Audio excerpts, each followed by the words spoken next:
आगे बढ़ते हैं हम तीसरे प्रश्न की ओर। तीसरा प्रश्न हमारा है sub classification within scheduled caste for the purpose of sub classification within scheduled caste for the purposes of reservation ensures that the most vulnerable within marginalized groups receive their fair share. Comment. You have to comment on this statement. और ये question 150 words में आपको ये answer लिखना है and the question is of 10 marks. Hindi में प्रश्न क्या कह रहा है? आरक्षण के प्रयोजनों के लिए अनुसूचित जातियों में उपवर्गीकरण, अनुसूचित जातियों में उपवर्गीकरण सब कैटेगराइजेशन यह सुनिश्चित करता है कि हाशिए पर पड़े समूहों के सबसे सुभेद्य लोगों को उनका उचित हिस्सा मिले। टिप्पणी कीजिए और उत्तर आपको 150 शब्दों में लिखना है। ठीक है, अभी ये मुद्दा काफी आपको प्रकाश में था सुप्रीम कोर्ट के एक जजमेंट के बाद, जहां पर कि सुप्रीम कोर्ट की 7 सदस्यीय बेंच ने यह फैसला दिया कि राज्यों को भी जो प्रेसिडेंशियल नोटिफिकेशन होती है शेड्यूल्ड कास्ट की, उसमें फर्दर सब क्लासिफिकेशन करने का अधिकार है। तो सुप्रीम कोर्ट के इस फैसले के बाद ये मुद्दा काफी महत्वपूर्ण बन जाता है हमारे लिए from the perspective of UPSC main examination 2025। हम जानते हैं कि ऐसे कॉन्स्टिट्यूशनल इंपॉर्टेंस के मुद्दों पर यूपीएससी क्वेश्चन पूछता रहा है। पहले भी इस तरीके के प्रश्न आए हैं। सोशल जस्टिस, अफर्मेटिव एक्शन, आपको फंडामेंटल राइट्स, इन सभी से जुड़े हुए प्रश्न and upliftment of weaker sections, इन सभी से प्रश्न आपको पूछे जाते रहे हैं। इसीलिए इसकी संभावना काफ़ी है। और ऐसे आपको क्वेश्चंस में न केवल जो इशू की अंडरस्टैंडिंग है उसकी डिमांड होती है, बल्कि साथ ही साथ कॉन्स्टिट्यूशनल प्रोविजंस, जो सुप्रीम कोर्ट के लैंडमार्क जजमेंट्स हैं उस इशू से रिलेटेड, उसकी एग्जाम्पल्स की, और जो करंट में मुद्दे चल रहे हैं उन सभी की जानकारी रखना बहुत आवश्यक होता है। साथ ही ऐसे मुद्दों पर एक बैलेंस्ड अप्रोच बनाकर चलना, एक कॉन्स्टिट्यूशनल अप्रोच बनाकर चलना सबसे महत्वपूर्ण होता है, जो कि एक सिविल सेवक का लक्षण भी माना जाता है कि एक बैलेंस्ड अप्रोच आप किसी मुद्दे पर रखते हो। तो इस प्रश्न में भी हमें उसी तरीके से अप्रोच करना है। क्वेश्चन को समझने का प्रयास कीजिए कि सब classification within scheduled cast. अब शेड्यूल्ड कास्ट की एक लिस्ट बनती है। आप जानते हैं कि प्रेसिडेंशियल नोटिफिकेशन आर्टिकल 341 क्लॉज 1 में प्रेसिडेंट को यह पावर दिया गया है, आर्टिकल 341 क्लॉज 1 में, कि वह किसी भी राज्य के गवर्नर के कंसल्टेशन के साथ उस राज्य के लिए या किसी यूनियन टेरिटरी के लिए शेड्यूल्ड कास्ट की लिस्ट को नोटिफाई करते हैं, अधिसूचित करते हैं या करती हैं। ठीक है, तो ये जो शेड्यूल्ड कास्ट की लिस्ट बनती है उसमें इंक्लूजन या एक्सक्लूजन का पावर पार्लियामेंट को दिया गया है। आर्टिकल 341 के ही सब के क्लाउज 2 में दिया गया है। आर्टिकल 341 में ही आपको क्लाउज 2 में दिया गया है, 341(2) में।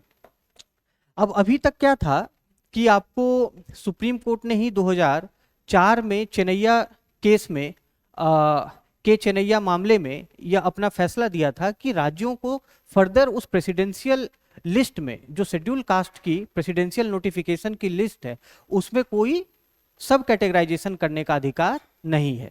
अब उस मामले पे फिर से 2020 में सुप्रीम कोर्ट के समक्ष मामला गया, जिसमें कि तमिलनाडु और पंजाब के 2 कानूनों को लेकर सुप्रीम कोर्ट के सामने यह मामला रखा गया। तो जिसमें कि अभी हाल में ही सुप्रीम कोर्ट ने अपना यह फैसला दिया है कि राज्य चाहें, ये राज्य को अधिकार है, states have the right to further sub classify और sub categorize the list of scheduled caste which is provided by the presidential notification.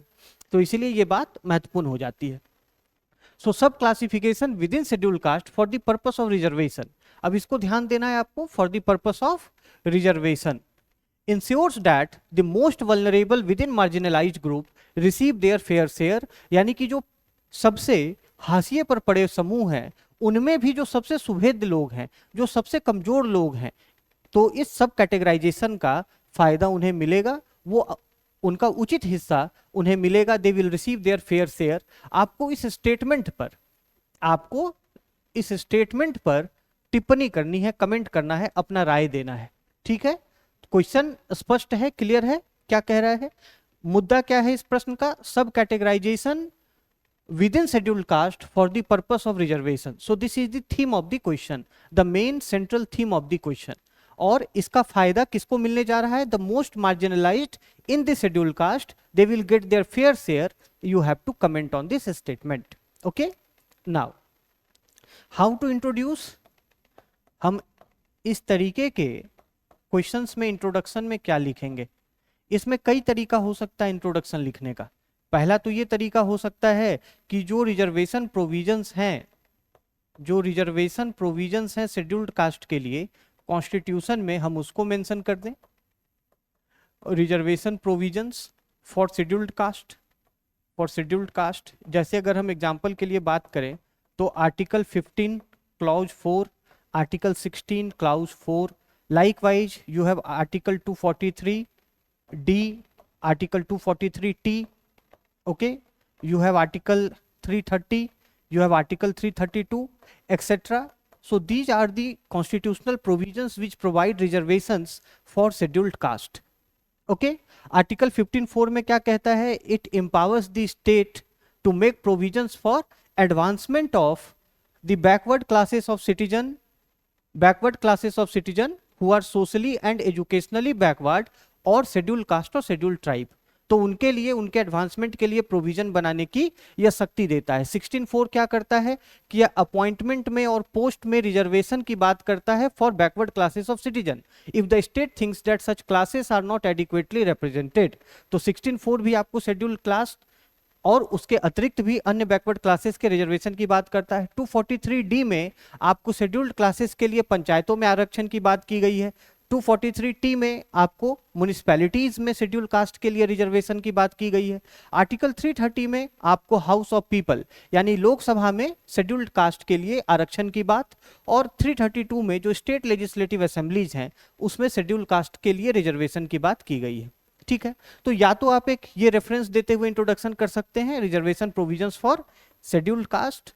अच्छा, और स्पेसिफिक जैसे आपको बात करनी है तो scheduled caste for the purpose of reservation, सब क्लासिफिकेशन की आप सीधे बात कर सकते हैं, है ना. The issue of sub classification, सब क्लासिफिकेशन, सब क्लासिफिकेशन, और आप उसमें रिसेंट जो सुप्रीम कोर्ट जजमेंट है, रिसेंट सुप्रीम कोर्ट जजमेंट को हाईलाइट करते हुए आप अपनी बात को इंट्रोड्यूस कर सकते हैं कि हाल ही में सुप्रीम कोर्ट ने एक मेजॉरिटी जजमेंट में 7 जज की बेंच थी जिसमें कि 6-1 से सुप्रीम कोर्ट की पीठ ने यह फैसला किया कि राज्यों को भी यह अधिकार है, राज्यों को यह अधिकार है कि वह प्रेसिडेंशियल नोटिफिकेशन जो शेड्यूल कास्ट का होता है, जो लिस्ट तैयार की जाती है, उसमें वो सब कैटेगराइजेशन कर सकते हैं. तो आप यहां से भी अपनी बात को शुरू कर सकते हैं.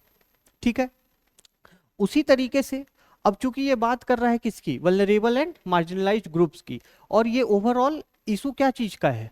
सो for the purpose of reservation, so this is affirmative action. ये क्या चीज का एग्जाम्पल है? एफर्मेटिव एक्शन का.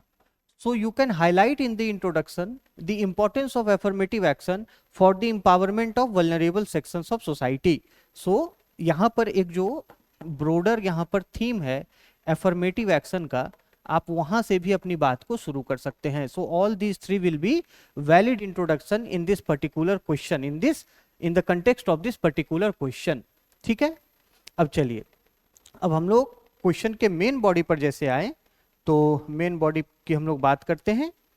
मेन बॉडी में हम लोगों को कमेंट करना है. We have to keep in mind the tail word और the directive word of the question, that is comment. Okay, so we have to comment on this statement. Fine. See, sub classification. Okay, now see, sub classification within scheduled caste, sub classification within scheduled caste will ensure fair share to the most marginalized, to the most marginalized, to the most marginalized. यही कह रहा है question में. अब इस पर comment करना है आपको, तो ये एक यहाँ पर हम सब हेडिंग के रूप में इसको बना लेंगे, and preferably we will put it into a box. For the sake of better presentation. ठीक है, अब देखिए इसमें सबसे पहली बात क्या है, पहला इसमें बिंदु क्या है, आपको यहां पर कमेंट करना है, इसलिए आपको अपनी राय प्रकट करनी है, इस चीज का ध्यान रखना है। ठीक है, तो सब classification with in schedule caste for the purpose of reservation ensures that the most vulnerable within the marginalized groups receive their fair share। इस चीज की बात क्यों उठ रही है, इस चीज को समझिए। एफर्मेटिव एक्शन या रिजर्वेशन के जो प्रोविजन इंडियन कॉन्स्टिट्यूशन में है, वो सोशली एंड एजुकेशनली जो बैकवर्ड क्लासेस हैं, जिनके साथ हिस्टोरिकल इनजस्टिसेस हुई हैं कास्ट सिस्टम के एक व्यवस्था के कारण, उनको समाज में एक समानता दिलाने के लिए और समाज की मुख्य धारा में लाने के लिए, उनको भी विकास से जोड़ने के लिए संविधान में ये प्रावधान दिए गए हैं, ताकि उनका भी उचित विकास हो सके, उनके साथ जो ऐतिहासिक अन्याय हुआ है उस अन्याय की क्षतिपूर्ति हो सके, और उन्हें भी गरिमा के साथ अपने जीवन को अन्य सभी समाज के सदस्यों के साथ, समूहों के साथ समानता और गरिमा के साथ जीने का मौका मिल सके। लेकिन प्रश्न ये उठता है कि क्या जो आरक्षण की व्यवस्था रही है देश में, उससे अनुसूचित जाति के, शेड्यूल्ड कास्ट के हर जाति के लोग, जो शेड्यूल्ड कास्ट के अंतर्गत जितनी भी जातियां आती हैं, क्या सभी जाति के लोगों को एक समान फायदा आरक्षण की इस प्रक्रिया का मिल रहा है? So are they getting the benefit of reservation, everyone is getting benefit of reservation? No. उसमें बात यह है, ये हिस्टोरिकल और एम्पिरिकल एविडेंस से भी स्टैब्लिश होता है कि within the scheduled caste itself there are certain dominant caste and group which take away a larger share of the benefits of reservation। पहली बात तो अगर हम वहां पर बात करें कि जो शेड्यूल्ड कास्ट के जो कॉन्स्टिट्यूएंट ग्रुप्स हैं या कास्ट हैं, वो सभी इक्वल सोशल स्टेटस के नहीं हैं, इसीलिए वहां पर इक्वालिटी स्टैब्लिश करने की जब हम बात करते हैं तो जरूर सब classification with in SC for the purpose of reservation, इससे ऐसे वल्नरेबल सेक्शंस को जरूर फायदा मिलेगा। ठीक है, so we can start with writing that and we have to comment। हमें ये ध्यान देना है कि हमें कमेंट करना है। तो सबसे पहली बात हम क्या लिख सकते हैं कि scheduled caste are not a homogenous group. वो कोई होमोजेनस ग्रुप तो है नहीं, not a homogenous group, they are actually a heterogenous group. वो होमोजेनस ग्रुप नहीं है ना, उसमें कई सारी जातियां हैं और उन जातियों की भी सोशियो इकोनॉमिक प्रोफाइल बहुत अलग है।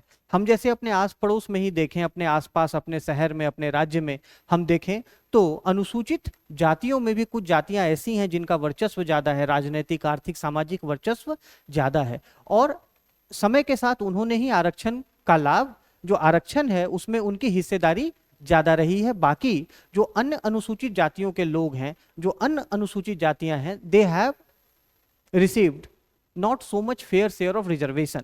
सो scheduled caste are not a homogenous group. So the first thing is they are not a homogenous group. उसमें भी आपको there is differentiation of social and economic status.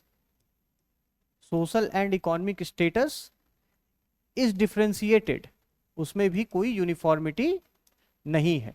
और चूंकि ये डिफरेंशिएशन है, इसीलिए अगर ये सब क्लासिफिकेशन इंट्रोड्यूस करके वैसे vulnerable groups among schedule caste, वैसे vulnerable castes among schedule caste को फायदा पहुंचाया अगर जाए, तो इससे इक्वालिटी और ज्यादा इस्टेब्लिश होगी, उनको उनका उचित हिस्सा जो है सामाजिक संसाधनों में और अवसरों में मिलेगा। Okay, so socio economic status is differentiated, और जब इस डिफरेंशिएशन के कारण सब क्लासिफिकेशन होता है, और ये डिफरेंशिएशन क्या करता है, सब क्लासिफिकेशन की जरूरत को पैदा करता है, और जब ये सब क्लासिफिकेशन होता है तो फिर जो वल्नरेबल कास्ट हैं, वल्नरेबल कास्ट को बेनिफिट उस चीज का मिलेगा।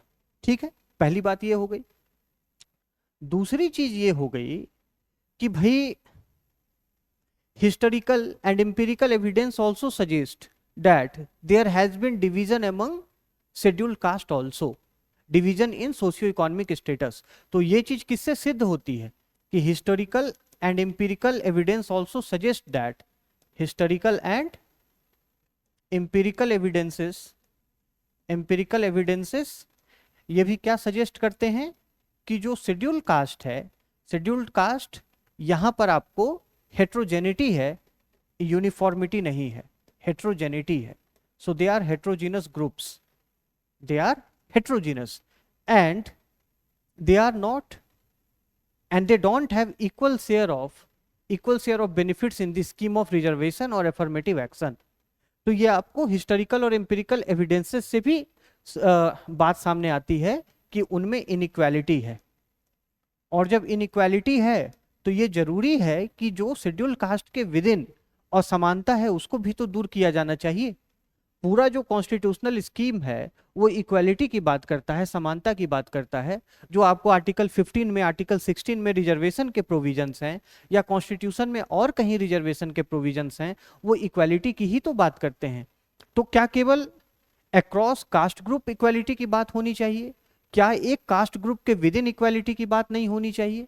क्या शेड्यूल्ड कास्ट में कुछ पर्टिकुलर कास्ट ग्रुप ही रिजर्वेशन का बेनिफिट लें और लेते रहें पीढ़ी दर पीढ़ी? भले ही मान लीजिए कोई सिविल सर्वेंट बन जाए, कोई किसी की इकोनॉमिक स्टेटस काफ़ी अच्छी हो जाए, सोशल स्टेटस काफ़ी अपग्रेड हो जाए, तो क्या उसको ये फायदा मिलता रहना चाहिए? ये एक डिबेट का क्वेश्चन है, ये एक डिबेट का प्रश्न है.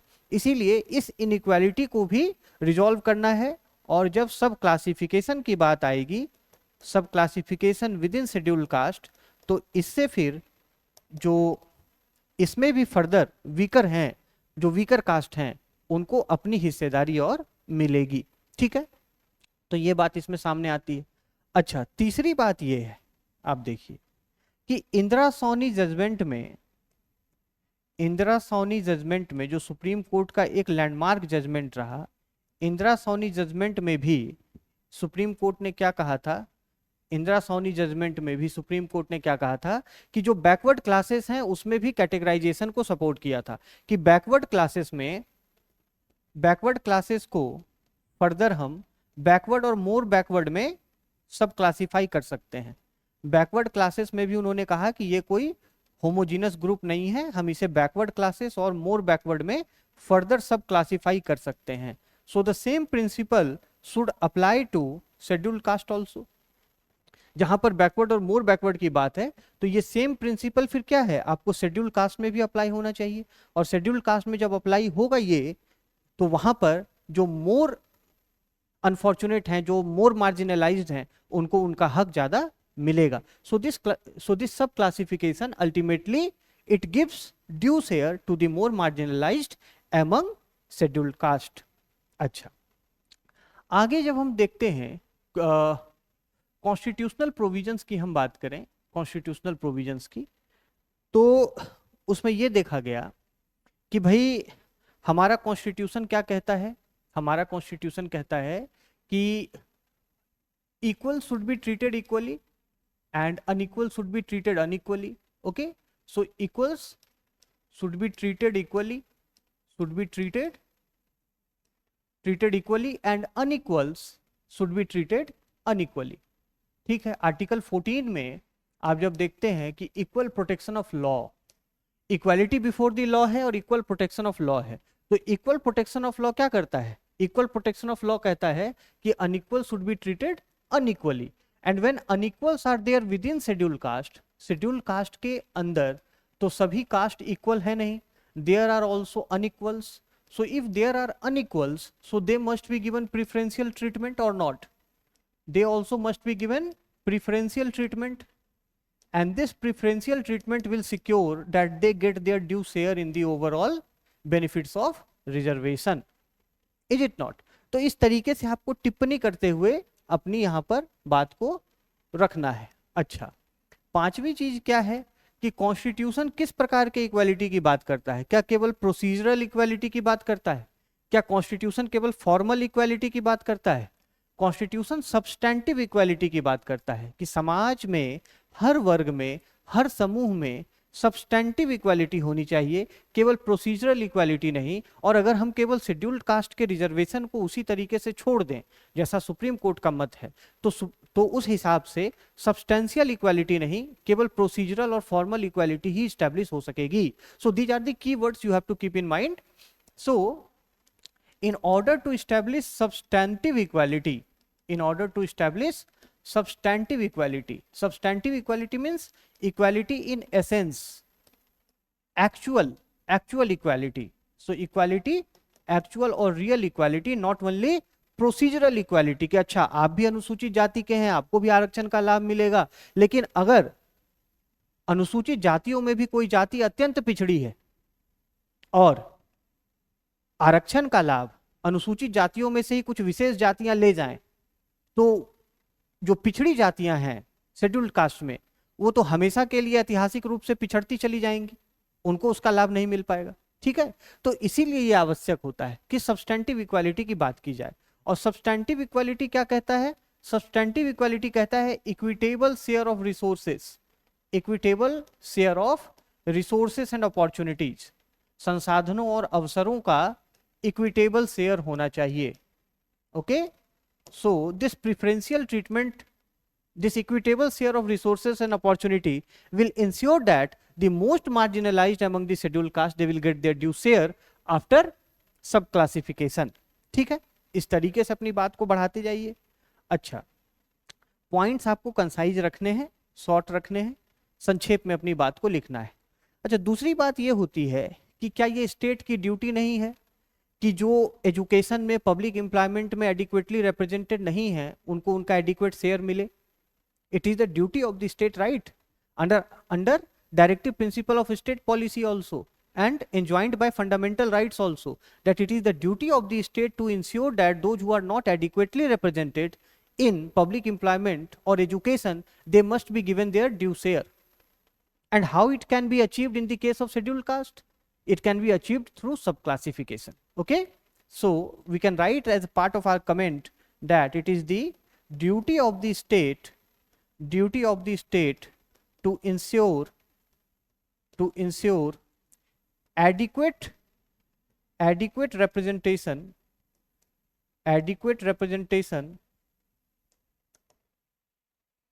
to those who are not adequately represented in public employment and education. Adequately represented in public employment and education. ठीक है, पब्लिक एम्प्लॉयमेंट एंड एजुकेशन। अब अगर ये स्टेट की ड्यूटी है कि एडिक्वेट रिप्रेजेंटेशन हो, तो एडिक्वेट रिप्रेजेंटेशन अगर हम सब क्लासिफिकेशन के माध्यम से अचीव करने का प्रयास कर रहे हैं, तो इससे क्या होगा? इससे जो मोस्ट मार्जिनलाइज्ड हैं उनको उनका फेयर शेयर मिलेगा या नहीं मिलेगा? मिलेगा। Okay, so this is how we have to build our answer. We can add few more points, but also have to keep in mind the word limit of 150 words. तो हमें अपनी बात को संक्षेप में आगे बढ़ाना है। अच्छा, दूसरी बात यह है कि कॉन्स्टिट्यूशन में ये जो एफर्मेटिव एक्शन का प्रिंसिपल है, ये किस चीज को सुनिश्चित करता है? ये इस चीज को सुनिश्चित करता है कि सोसाइटी में कोई सोशल ग्रुप डोमिनेंट ना हो जाए, पावर का डिस्प्रोपोर्शनेट कंसंट्रेशन किसी एक पर्टिकुलर कास्ट या ग्रुप में ना हो जाए। तो article 14, article 15, 16, 17, all these articles they pertain to article 18 also, all these pertain to right to equality, equal status, equal opportunities, or it applies to scheduled caste as a group also. Okay, so it is the duty of the state, it is a constitutional check and balance. So sub classification, it would act as a constitutional check and balance to guard against the arbitrary concentration of power or hegemony of a particular caste or group. करेगा या नहीं करेगा? तो जब ये disproportionate share in benefits के problem को दूर करेगा, तो ये मोस्ट मार्जिनलाइज्ड जो हैं, most vulnerable section schedule caste में जो हैं, उनके लिए और अपॉर्चुनिटीज को प्रोवाइड कराएगा, उनके लिए जो उनका जो राइटफुल शेयर है और उनको एक्सटेंड करेगा। Okay, so we can write that constitutional provision, sub classification will further act as a guard against domination of few caste, domination of certain castes, domination of certain castes among SC। और जब ये domination को दूर करेगा तो इससे क्या होगा कि जो और मार्जिनलाइज्ड हैं उन्हें उनका फेयर शेयर या ड्यू शेयर प्राप्त होगा। ठीक है, इस तरीके से आपको अपनी बात को कहना है। अच्छा, तो उसमें एक बात ये भी आती है, अगर हम एक क्रिटिकल पर्सपेक्टिव से देखें तो क्या इसका राजनीतिक दुरुपयोग नहीं किया जा सकता? शेड्यूल्ड कास्ट के अंदर अगर फर्दर सब क्लासिफिकेशन किया जाए तो क्या इसका राजनीतिक लाभ नहीं उठाया जा सकता राजनीतिक दलों के द्वारा? हम जानते हैं कि political parties they have a tendency to cultivate vote banks. So there is the possibility that political parties who are in power in the states, they can tinker with the list of scheduled caste to extend benefit to a particular caste among the scheduled caste to reap political advantage। ठीक है, लेकिन क्या इस चीज के डर के कारण ये जो प्रॉब्लम है इनइक्वालिटी की शेड्यूल्ड कास्ट के अंदर, उसको एक्नॉलेज न किया जाए, उसकी कॉन्स्टिट्यूशनल रेमेडी देने का प्रयास न किया जाए? क्या वैसे समूहों को हाशिए पर छोड़ दिया जाए और जो डोमिनेंट कास्ट्स हैं, डोमिनेंट कम्युनिटीज हैं शेड्यूल्ड कास्ट के अंदर, केवल उन्हें ही आरक्षण का लाभ मिलता रहे? क्या इस प्रकार की व्यवस्था होनी चाहिए कि उसमें और एक समता मूलक व्यवस्था, एक और समानता की व्यवस्था पैदा की जानी चाहिए, जिसमें कि जो हाशिए पर पड़ा व्यक्ति है उसको और अवसर उपलब्ध हो सके? ठीक है, तो हम ये बात कह सकते हैं आगे, है ना। So some additional point that concern क्या चीज का है? There is always the concern of political misuse, concern of political misuse by ruling party in states, by ruling parties in states. लेकिन इससे क्या है कि but it does not resolve the problem, but it does not reduce the importance of acknowledgement, importance of acknowledging and resolving the issue of unequal share of benefits among SC, unequal share of benefits among scheduled castes। ठीक है, तो भाई हम सभी equality के पक्ष में हैं, हम सभी समानता के पक्ष में हैं।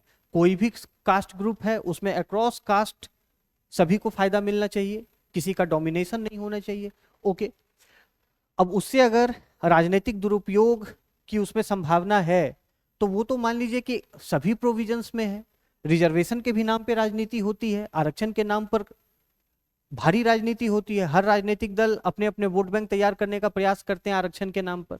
तो केवल इस ग्राउंड पर कि राजनीतिक दल इसका मिसयूज कर सकते हैं राज्यों में, तो फिर ये चीज कहीं से कम नहीं हो जाती कि सब क्लासिफिकेशन करके जो मोस्ट मार्जिनलाइज्ड हैं उसको भी इनका फायदा पहुंचाना चाहिए। ठीक है, तो अब कंक्लूजन में हम क्या लिखेंगे, किस प्रकार से लिखेंगे? तो कंक्लूजन में हम इसमें यह बात कह सकते हैं कि भाई देखिए, सुप्रीम कोर्ट के जजमेंट ने भी कहा कि स्टेट्स जब ऐसी लिस्ट में कोई भी बदलाव करेंगे, सब क्लासिफिकेशन करेंगे, बदलाव मतलब वो इंक्लूजन एक्सक्लूजन तो कर नहीं सकते, वो किसका पावर है? पार्लियामेंट का पावर है। मैं आपको फिर से ध्यान दिला दूं कि आर्टिकल 341(1) के अंतर्गत प्रेसिडेंट क्या करती हैं? प्रेसिडेंट नोटिफाई करती हैं शेड्यूल्ड कास्ट के लिस्ट को with the consultation of the governor of the state. ठीक है, और फिर आर्टिकल 341(2) में पार्लियामेंट को यह पावर है कि वो 341(1) के अंतर्गत जो प्रेसिडेंट के द्वारा नोटिफाई की गई लिस्ट है उसमें इंक्लूजन या एक्सक्लूजन कर सकते हैं, इंक्लूजन और एक्सक्लूजन कर सकते हैं। तो सुप्रीम कोर्ट ने ये जो जजमेंट दिया है उसमें स्टेट को इंक्लूजन एक्सक्लूजन का तो पावर दिया नहीं है। पावर क्या दिया है? सब क्लासिफिकेशन का पावर दिया है। और सब क्लासिफिकेशन का जो पावर दिया है for the purpose of reservation in public employment and education. और उसमें यह भी कहा है कि स्टेट को एम्पिरिकल डेटा के द्वारा यह सिद्ध करना पड़ेगा to support their claim of beneficial treatment to particular groups. Empirical data के द्वारा सपोर्ट करना पड़ेगा।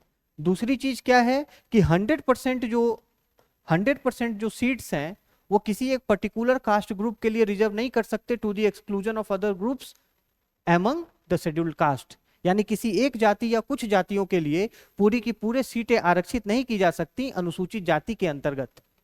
ठीक है, तो ये स्टेट के ऊपर भी फेटर्स लगाया गया है। तो हम कंक्लूजन में इस बात को भी लिख सकते हैं कि जो सुप्रीम कोर्ट का ये जजमेंट है ये स्टेट के ऊपर भी ये एक लिमिटेशन लगाता है ताकि वो इसका मिसयूज ना कर सके। दूसरा तरीका ये भी हो सकता है कंक्लूजन करने का, जिसमें हम ये लिख सकते हैं कि ये जो सब क्लासिफिकेशन है it becomes applicable when among the scheduled caste the constituents are not comparable on the basis of social status।